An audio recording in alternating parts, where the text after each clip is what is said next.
Assalamualaikum warahmatullahi wabarakatuh. Selamat malam. Perkenalkan, saya Muhammad Rafidzal Sunarto. Saya SI 08. Saya akan bawa presentasi bersama teman-teman saya, kelompok 17, terkait rantai pasok cerdas dan berkelanjutan atau Green SCM. Pertama-tama yang terhormat, dosen matkul kita, Bapak Suhendi, dan teman-teman saya yaitu Muhammad Sarul Fauzan, Sabrina Miladina, Hilwa Kuratul Aini, Deananda Meutia, dan saya sendiri Muhammad Tafijal Sunarto. Oke, next.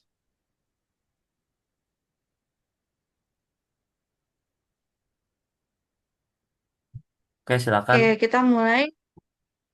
Oke, makasih. Kita mulai masuk ke introduction atau SCM di era modern. Yang pertama, kondisi rantai pasok saat ini. Rantai pasok atau supply chain menghadapi banyak tantangan sekaligus peluang besar bisnis, dituntut untuk beradaptasi dengan perubahan global seperti perubahan iklim, krisis energi dan air, terus polusi, serta isu-isu kemanusiaan dan kemiskinan. Eh, Selain itu, meningkatnya degrasi lingkungan akibat aktivitas ekonomi dan penipisan sumber daya juga menjadi tantangan utama. Yang kedua, pergeseran permintaan konsumen. Eh, di sisi lain, terjadi pergeseran permintaan konsumen yang semakin kompleks. Konsumen kini menuntut produk yang tidak hanya berkualitas, tapi juga bertanggung jawab terhadap lingkungan dan sosial. Hal ini mendorong bisnis untuk terus melakukan perubahan berkelanjutan agar tetap relevan dan berdaya saing. Selanjutnya, kita masuk ke SCM di era digital dan industri. Memasuki era digital dan industri, tantangan SDM semakin besar. Salah satu tantangan utamanya adalah bagaimana mengintegrasikan sistem rantai pasok global dengan tetap memperhatikan keberlanjutan lingkungan dan sosial. Solusinya adalah melalui digitalisasi dan transformasi intelijen industri yang dikenal sebagai Industri 4.0. Lalu selanjutnya ada peran bisnis atau smart dan sustainable. Eh, konteks ini, Dalam konteks ini, bisnis perlu mengadopsi teknologi cerdas atau smart technology untuk mengoptimalkan siklus hidup produk, beradaptasi dengan perubahan, serta meningkatkan efisiensi dan keberlanjutan. Dengan begitu, perusahaan bisa menjadi lebih tanggung jawab dan siap menghadapi dinamika pasar modern.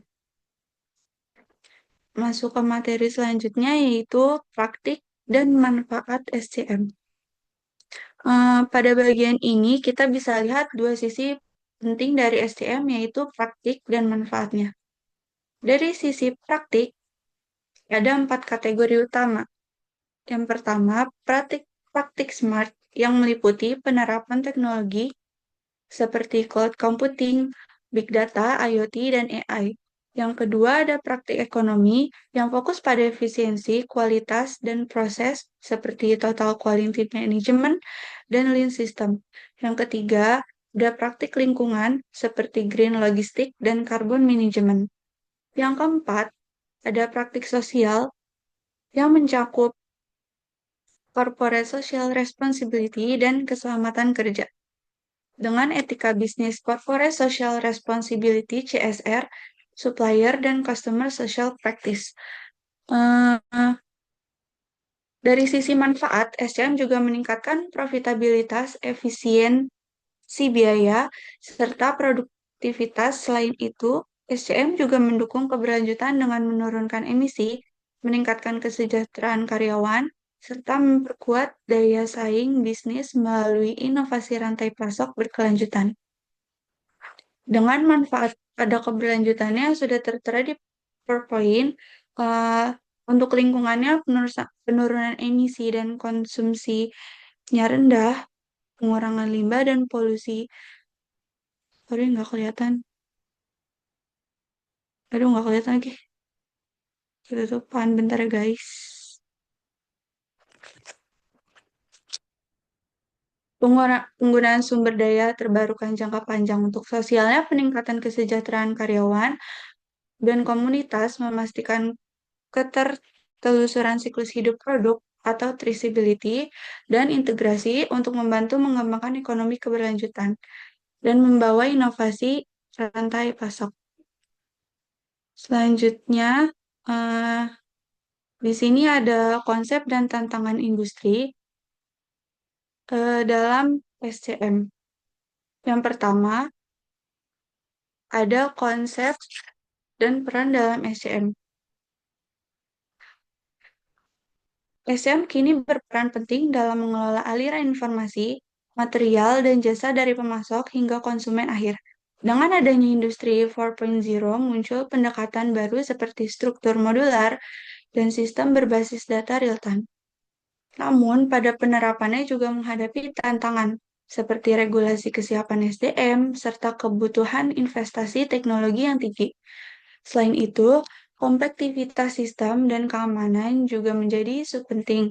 Oleh karena itu, perusahaan perlu strategi yang matang untuk bisa memanfaatkan potensi industri secara optimal dan rantai pasoknya.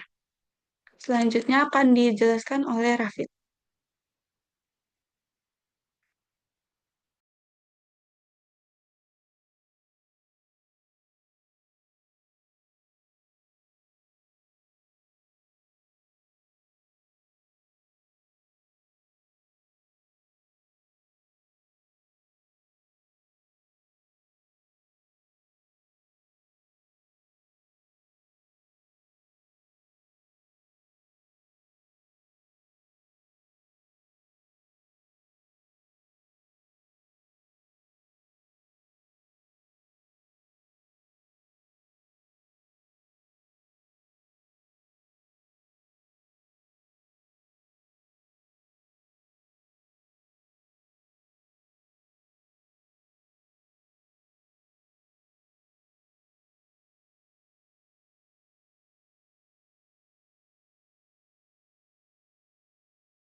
Yang pertama yaitu referensi tujuan studi dan kontribusi.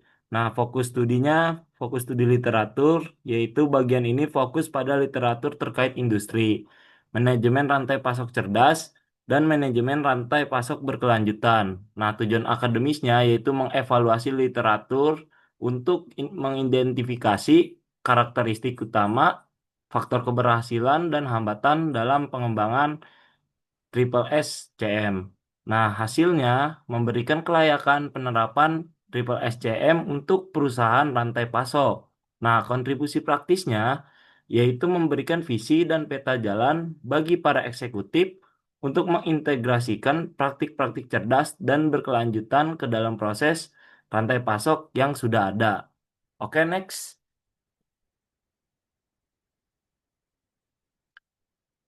Kerangka kerja SCM. Nah, kerangka kerja manajemen rantai pasokan cerdas dan berkelanjutan, Smart SCM berfokus pada teknologi kunci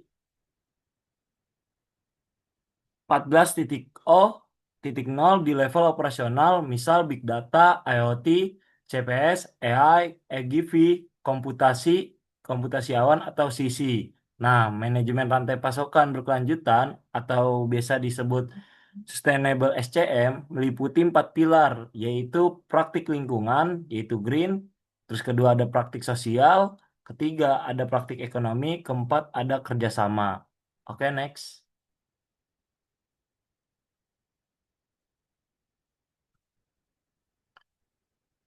Aplikasi manajemen rantai pasok cerdas dan berkelanjutan.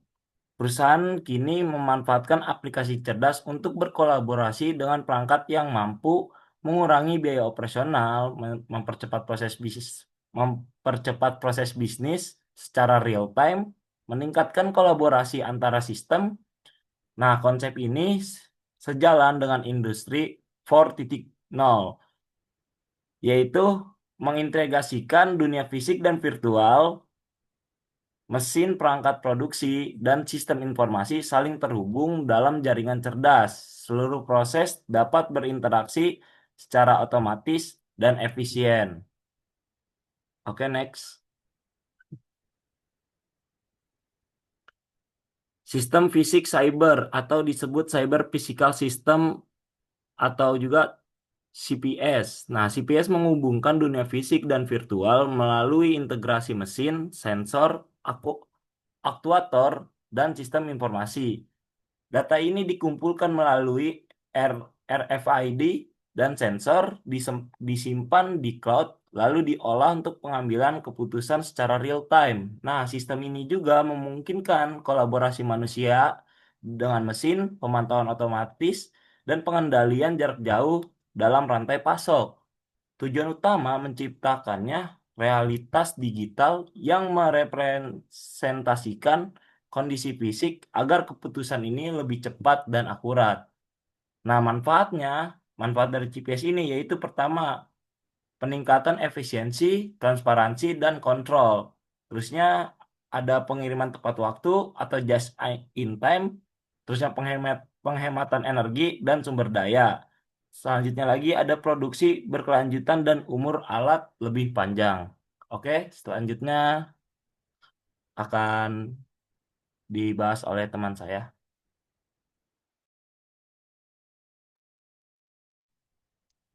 Oke, selanjutnya yaitu IoT atau Internet of Things, yaitu jaringan perangkat fisik yang saling terhubung melalui internet. Misalnya itu sensor, mesin, kendaraan, dan alat produksi yang dapat mengumpulkan, mengirim, dan bertukar data secara otomatis tanpa campur tangan manusia. Nah, IoT sendiri dalam rantai pasok itu memiliki peran yang pertama itu monitoring real time, yang mana memungkinkan pemantauan langsung terhadap kondisi produksi, stok barang, pengiriman, bahkan suhu dan kelembapan dalam transportasi. Yang kedua itu efisiensi energi dan sumber daya. Dengan data real time, sistem bisa otomatis menyesuaikan penggunaan energi dan bahan baku. Yang ketiga, eh, traceability, yaitu IoT mencatat setiap tahap perjalanan produk dari bahan mentah sampai ke tangan konsumen. Yang keempat, prediksi gangguan predictive maintenance. Sensor IoT bisa mendeteksi gejala kerusakan mesin sebelum benar-benar rusak sehingga perbaikan bisa dilakukan dengan cepat dan menghindari downtime produksi. Yang kelima, dukungan pengambilan keputusan. Data dari seluruh rantai pasok dianalisis secara otomatis untuk memberikan rekomendasi keputusan bisnis.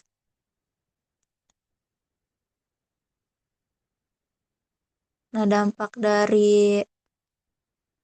terdampak terhadap green SCM-nya yang pertama itu mengurangi limbah dan emisi karena kontrol lebih presisi. Yang kedua, meningkatkan transparansi rantai pasok. Yang ketiga, mendorong kolaborasi antar aktor. Selanjutnya, pabrik cerdas atau smart factory, yaitu sistem produksi otomatis yang terintegrasi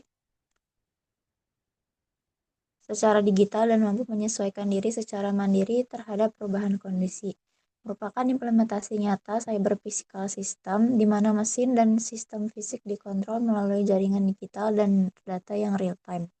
Nah, karakteristik dari smart factory ini yang pertama itu interkoneksi, yang mana semua mesin, sistem, dan manusia saling terhubung secara digital. Yang kedua, transparansi informasi. Semua data produksi dapat dipantau dan dianalisis kapan saja. Yang ketiga, keputusan mandiri. Sistem dapat mengatur ulang jadwal, alokasi bahan, dan produksi otomatis. Yang keempat, fleksibilitas tinggi, yang mana mudah menyesuaikan volume dan jenis produk sesuai permintaan pasar. Next.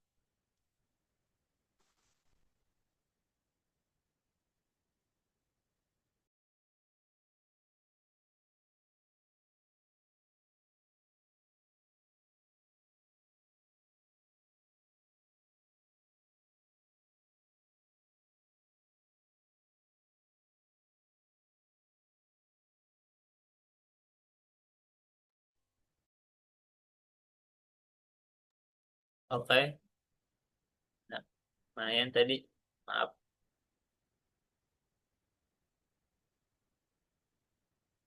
Oh, di sini ada big data. Jadi Jadi konsep big data itu adalah teknologi pengolahan dan analisis dalam jumlah banyak besar. Jadi cepat, beragam untuk mendukung pengambilan keputusan strategis dan rantai pasok. Jadi peran big data di supply chain management itu adalah yang pertama, prediksi peminatan secara akurat. Yang kedua adalah monitoring real-time proses produksi dan distribusi. Yang ketiga adalah identifikasi resiko dalam supply chain, keterlambatan, dan gangguan logistik. Berikutnya itu adalah optimasi inventaris dan pengurangan bullwhip event. Yang terakhir adalah analisis perilaku dan pelanggan untuk meningkatkan layanan.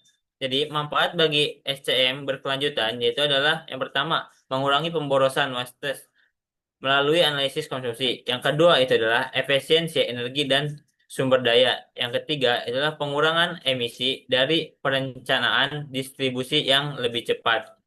Yang terakhir adalah transparansi data untuk audit lingkungan dan etika. Boleh dilanjut?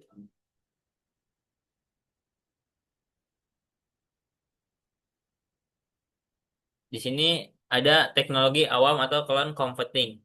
Jadi di sini cloud computing adalah teknologi penyimpanan, pengelolaan, dan akses data melalui internet secara real time tanpa ketergantungan pada perangkat lokal. Jadi peran-perannya itu adalah yang pertama, platform kolaborasi antar pemasok, produsen, dan distributor.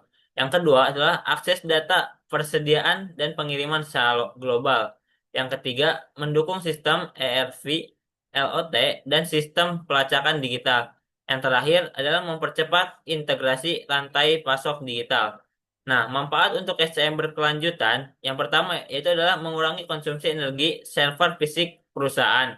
Yang kedua, meningkatkan efisiensi operasional dan penghematan biaya TI. Yang ketiga, mendukung paperless documentation dan audit traceability. Yang terakhir adalah transparansi informasi untuk praktik etik dan social responsibility. Selanjutnya dilanjutkan oleh teman saya.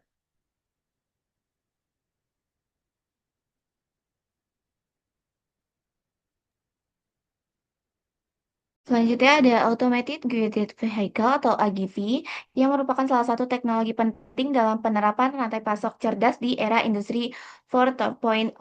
AGV adalah kendaraan otomatis yang dapat bergerak tanpa pengemudi untuk memindahkan bahan baku komponen maupun produk jadi di dalam lingkungan produksi maupun gudang. Kendaraan ini dilengkapi dengan sensor, kamera, serta sistem navigasi seperti laser atau magnet yang memungkinkan pergerakan secara mandiri dan aman di area kerja. Dalam konteks manajemen rantai pasok, kehadiran AGV ini itu menjadi solusi modern dalam mengotomatisasi proses logistik internal yang sebelumnya memerlukan banyak tenaga kerja manual. Next.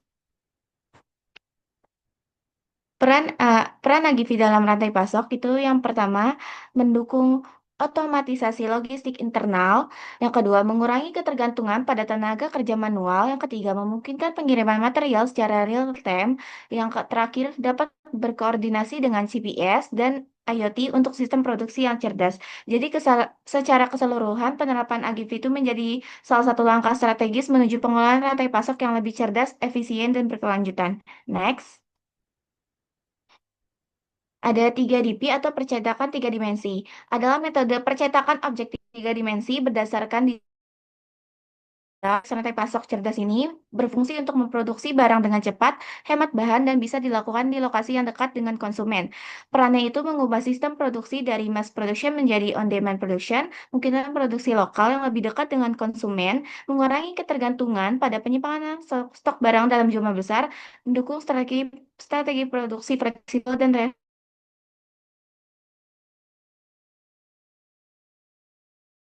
kepada UMKM, meningkatkan keterlibatan konsumen, keseimbangan antara keberlanjutan sosial, ekonomi, dan lingkungan. Next. Selanjutnya itu ada praktik sosial. Untuk praktik sosial dalam rantai pasok cerdas ini berfokus pada bagaimana perusahaan menjalankan tanggung jawab sosial terhadap seluruh pihak yang terlibat. Untuk bentuk-bentuknya itu terhadap menjaga kualitas produk terhadap pemasok, membangun kerjasama yang etis dan saling menguntungkan, dan yang terakhir kepada masyarakat berkontribusi melalui kegiatan sosial, pendidikan, pelestarian lingkungan. Manfaat loyalitas pelanggan, mendorong motivasi dan kepuasan kerja karyawan, memperkuat reputasi dan citra positif organisasi, serta mewujudkan keseimbangan antara aspek ekonomi, sosial, dan lingkungan. Next. Untuk kesimpulannya, rantai pasok cerdas dan berkelanjutan merupakan langkah penting dalam menghadapi tantangan industri 4.0. Integrasi teknologi seperti IoT, Big Data, AI, IGV, dan 3D printing menjadikan proses produksi lebih efisien, fleksibel, dan ramah lingkungan. Pendekatan ini tidak hanya menekankan efisiensi ekonomi, tetapi juga memperhatikan keberlanjutan sosial dan lingkungan. Perusahaan yang menerapkan konsep ini mampu meningkatkan produktivitas, mengurangi limbah, serta memperkuat tanggung jawab sosial. Untuk secara keseluruhan, penerapan smart dan sustainable supply chain management ini menjadi strategi kunci untuk menciptakan sistem industri yang adaptif, inovatif, dan berkelanjutan dalam jangka panjang. Selanjutnya bisa dilanjutkan oleh MC. Oke, terima kasih untuk teman-teman semua yang sudah memaparkan materi hasil kerja kelompok kita ini, meresumkan SCM, dan terima kasih juga untuk Asdos, kakak-kakak Asdos, dan untuk dosen kita, Pak Suhendi. Terima kasih sudah menonton dan video ini dengan baik. Kurang lebihnya mohon maaf. Presentasi kali ini saya cukupkan sampai di sini. Wassalamualaikum warahmatullahi wabarakatuh.